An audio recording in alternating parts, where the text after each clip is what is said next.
Hi everybody, it's Miss Payne again, and today we're going to look at the brilliant poem Poppies by Jane Weir. I find this quite an emotional poem to read. I'm guessing as a mum of boys, this is something that I do find quite difficult to deal with. The concept of loss, the concept of perhaps not knowing what's happened to my child or saying goodbye to a child is a very, very difficult thing for a parent to do. So even before we get stuck into the poem, we're thinking about contexts of reception here, how different audiences will perceive a poem differently.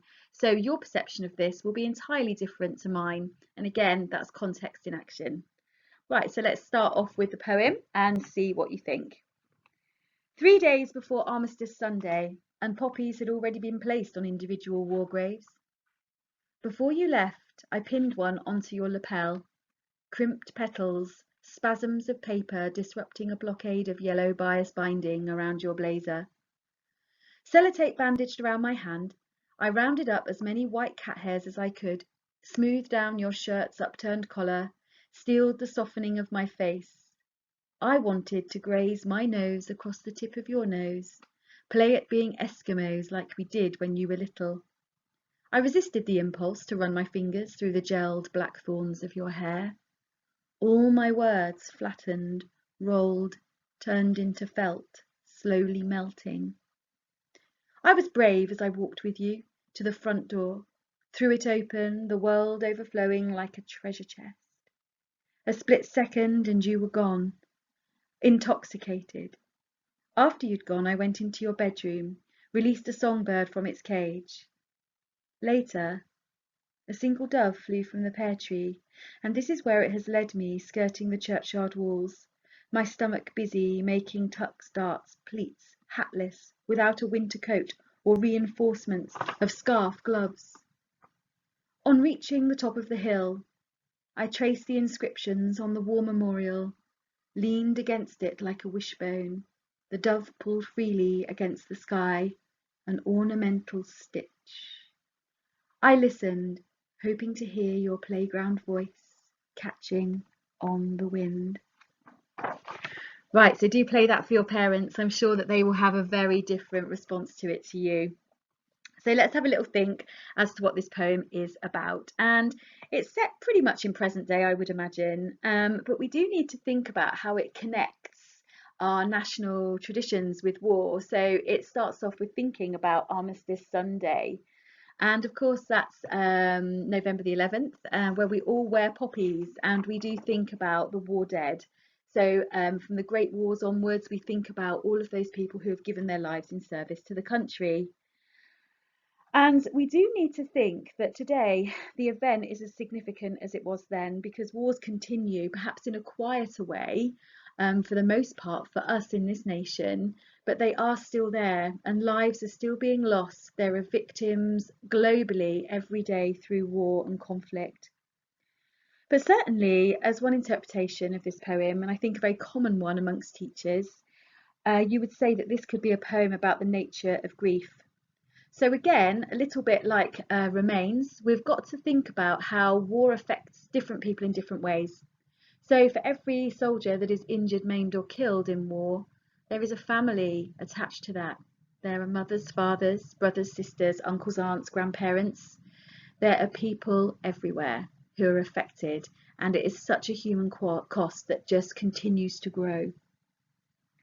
What we actually see is a mother who is almost speaking to her son. Is it directly? Well, perhaps it's an internal monologue. It's this sense that she is really talking and wanting to express her feelings at this point. But this son definitely seems to move through time. The merging of the little boy and the man, that they're almost this sort of like mercurial shape. What I mean by that is like Mercury always shifts, doesn't it? So for a mother, or for any parent, a mother or a father, you know, your little girl or your little boy is always your little girl or little boy. I know even at my age, I'm not going to tell you how old that is, very old, my parents still think of me as their little girl. And so you've got to consider how we are never able to take the child out of the adult, and we see that, and that's what adds a very sentimental tone to this poem too. It's almost as if then that the present can really be seen as intensely painful. and her memories have to almost be expressed in a distance way. And so what she has to be very careful of, and this is very natural with grief, is that you can only let certain things in at a time, otherwise it becomes so overwhelming. And so mentally, when you're experiencing grief, what tends to happen is your brain blocks out the most painfully intense things. And you do struggle with a bit of memory. Well, certainly a lot of people, I know myself, you can struggle with your memory when you've experienced a significant loss. And when you consider that, we're letting these like little safe memories come in, times when she was perhaps the happiest, things that she can remember, that she is able to cope with, things that will remind her of a time in life before tragedy struck. So I'm going to think about the context of this. And when the poem was written, like Remains, which was written about the experiences of a soldier who had perhaps served in Iraq and Afghanistan, we can think about how this poem was written when British soldiers were still dying in conflicts in those places, and perhaps trying to understand the suffering that people experience as a result of these deaths. We actually see that Carol Ann Duffy and other poets like Weir, who obviously wrote this one, are trying to encapsulate that experience. They're trying to take a snapshot of it. It's almost like poetry becomes this archive of memory. And so if you think about that in terms of context, we've got these beautiful, almost, they go alongside the images taken by war photographers. We have got this very, very current, visceral, emotional experience of what was happening at that time. So let's have a quick look at the language, and it's quite a complicated poem, but there's all different levels of detail that you can take out of it. You don't have to be highly sophisticated. Some of the things I talk about, you'll think, geez, miss, I don't know what you're going on about there, and that's absolutely fine. Remember that in a poem, you make it your own. You take things out of it that you feel comfortable with discussing, and there is something for everybody in every poem in this anthology. So keep it simple if you know you're going to get yourself in a muddle, or if you're thinking of trying something a little bit more sophisticated, there's always the option of scope for that too. So let's start thinking about the richness of this poem. Now there's lots and lots of layers in this, and there's lots of sensory language, I would say. So think of the five senses. We've got this whole idea of texture that comes through. And there's so much reference to fabric in this poem. So we've got ideas of felt, we have got lots of reference to all of that. We've got reference to stitching. I'll come on to those things in a bit more detail in a minute. But when you think about it, our life is full of textures and layers. It's not just a simple thing. We're not just on this straight line that is not influenced by external forces. We have lots of things that add layer and detail into our lives. Now, we've got this lovely, very sort of attention to detail, I would say, and we've got this sense in the first stanza where she's talking about the spasms of paper red. Now, we're presuming here that this spasm of paper red is an allusion to a poppy, of course. But I think the choice of language there, the spasm, I don't know about you guys, is a little bit unusual, isn't it? Because really, spasm certainly is something that you associate with a negative medical property. So a spasm can be like a seizure. A spasm can be blood gouging from something. And so there is this sort of conflict. It's this idea of the symbolism of the poppy perhaps representing the blood and the horror of war, okay? And also the sacrifice too. We've also got this militaristic lexis, haven't we, such as blockade. We're thinking about how that's used there. And we're thinking that that's disrupting a blockade of yellow bias binding around your blazer. Okay, Right, now that's interesting, isn't it? Now, bias binding is a sort of like it's an edging that's used. So on fancy blazers and things, around the pockets and around the collar and perhaps around the sleeves as well, you have yellow bias binding. You also have them on military uniforms too. Now, at this point, I'm unsure if she's pinning this to his lapel as a soldier or if this is a schoolboy memory. Does he go to a school where, like you, he's wearing a blazer that has this bias binding? And you're thinking that the spasm of paper red, as it's disrupting it, if it is a child, maybe the poppy is a symbol of war. And this going to war marks this transition from her being the little boy that she can protect to the man that she has no control over. That could be some way of looking at it. Another word to look at though is this idea of binding. Although the phrase bias binding is to be used collectively in this poem, you've got to think about that word binding, just that idea of connecting, that idea of unity, unification, all of those things. So that for me is quite profound. There's a lots of stuff going on there. There's a real emphasis in that first stanza about the closeness between the mother and son. I think it's absolutely beautiful.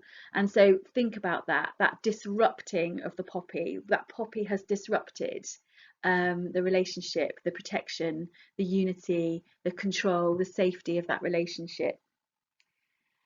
So let's have a little think as well about that bias binding and blazer. We've got some lovely sort of alliterative plosive sounds going on there. Remember, the plosive is that harsh distortive sound. And so think, but bias binding blazer. I don't know, but as somebody who is obviously very driven by their emotions, as I'm sure my class can certainly testify to, I would think that that could be an indication of emotion. You think about those sounds when somebody is sort of attempting to compose themselves, trying to keep that stiff upper lip and their strength. It's an interesting idea. Um, we do think that throughout the poem, we do have some sort of strange sort of language going through. We've got blackthorns, we've got things like that. I'll mention the blackthorns at this point. So we've got that in line 16 of the poem. We almost think about this being like a crown of thorns, perhaps. Again, this could be a bit tenuous. Maybe we're never intended this, but it's just a thought. Think about the death of Christ. He was, you know, God's son. He was sacrificed to save us all. And really, isn't that what soldiers do? They are potentially sacrificing their lives to save others. So really do think about that if you're going to be joining the services. Think about this from a parent's perspective, and they're seeing that you are perhaps sacrificing yourselves to something. So we do see that almost like a crown of thorns imagery that we've got. Earlier in stanza 2, we've got this really beautiful reference, a very visual reference here to the little boyhood or the little girlhood. Of course, I'm presuming, you know, that this can refer to both genders because we have female soldiers that die in conflict too. So please don't think I'm being sexist in any way at this point. Um, but this whole image, this very visual image of rubbing their noses together like Eskimos, it's those little memories that your parents will have of you when you were small. Try and ask your parents if they have some similar memory to you of that, and it will be spoken of very fondly, I'm sure. And so you get this sense that she's saying goodbye to that little boy, that little child, that childhood memory, because in the last lines of stanza 2, she says, all my words flattened, rolled, turned into felt, slowly melting. And this idea of fabric here, the idea of felt, think about it, there's layers and layers of that. So many things she wants to say, so many words that she wishes to be able to express to her son, but she's lost for them. The words are just turned into this two-dimensional fabric, this dry fabric that would take all of the moisture from your mouth and make those words inaudible. And so we can see that that's quite intense. So again, these layers, these memories of the years, all of them are layered. It's like a big fabric soup, if you like. So I find that quite moving, as I'm sure you can imagine. Um, we have got this sense of purity of his memory, and I think it's quite lovely.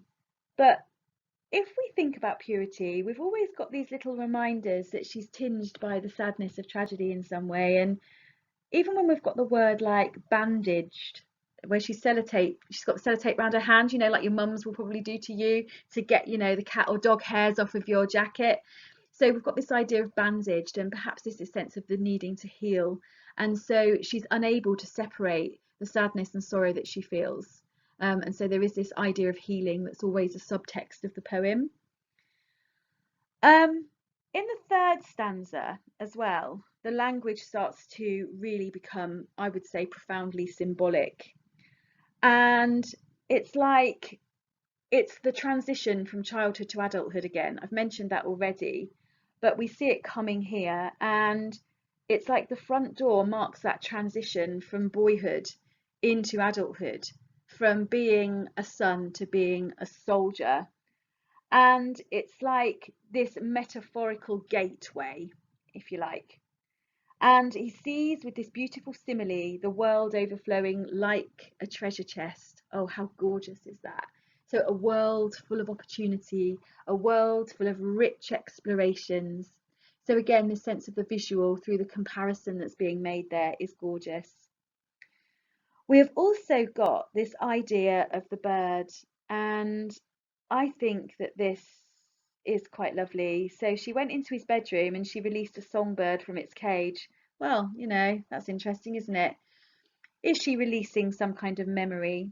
It's like she's also setting her child free.